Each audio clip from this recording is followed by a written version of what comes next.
So when we look today at strategic planning, I think it's really important to frame the environment in which we're operating in. And CUNA, through its eScan publication, other things, does a great job of helping credit unions do that. My launch point is really 4 megatrends that I've defined in order to help credit unions understand the world that we're actually operating in at a very deep level. The first of the megatrends is that our business model is changing. You know, the way in which we make money is changing, the way in which we compete is changing, and the regulatory environment is changing.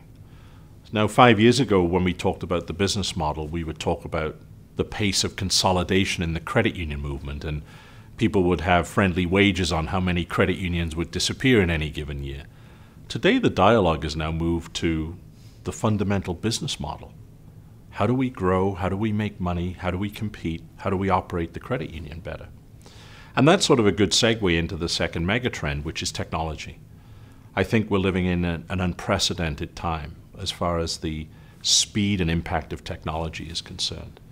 And technology is reshaping how we deliver and distribute the products and solutions we offer members, and also how value is exchanged, you know, particularly focused on the payment space and how quickly that's changing. And in that lens that we look through, the third megatrend comes along very quickly, and that's how new players, non-traditional players, often called FinTech companies these days, that's how we refer to them, are entering our space. What's really interesting about many of the FinTech companies is whilst they are incredibly good at innovation, and they are good not only because they think very creatively, but they have no legacy. They have nothing that ties them to the rails, you know, of the business they're trying to disrupt.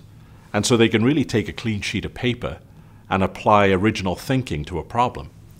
The problem they often try to address is friction. So many of these FinTech companies are actually taking friction out of the relationship that consumers and small businesses have had with their traditional financial provider. Faster ways to generate loans, faster approvals, easier ways to make investments. You know, all these different disruptors are very focused individually as companies on specific products. Very few disruptors have a broad, you know, attack plan. They're laser focused on specific products or solutions that they're trying to disrupt. But interestingly enough, they covet what credit unions have. They covet the tremendous membership base and scale that credit unions have built. And they also treasure that relation, or covet that treasured relationship that credit unions have, and have had for many, many, many years, with their members. I often think if you could ever meld those two together, you'd have something very powerful. And I think that's an insight into what credit unions need to do with some of these FinTech firms, and that's collaborate. I think we have to find better ways to work with these companies. And then the fourth and final megatrend is demographic change. So just like we're living in this unprecedented time technologically, we're also going through a huge transformation demographically. You'll hear lots of talk always about millennials. Very important group, no question about it. 75 million plus people who are going to be a very meaningful part of our future.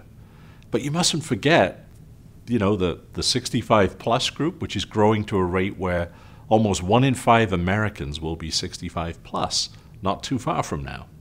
And also the generation that everyone stopped talking about, and that's the baby boomers. You know, they're still around, and they're still very valuable, and they still have very specific financial needs that credit unions can fulfill. So I think the implication of all of this is that credit unions have to find different ways of working and different ways of serving members. And they should do so not just individually or unilaterally, but rather looking for ways to collaborate. Ironically, the CUSO model, which credit unions created, presents a wonderful vehicle, actually, for that type of collaboration.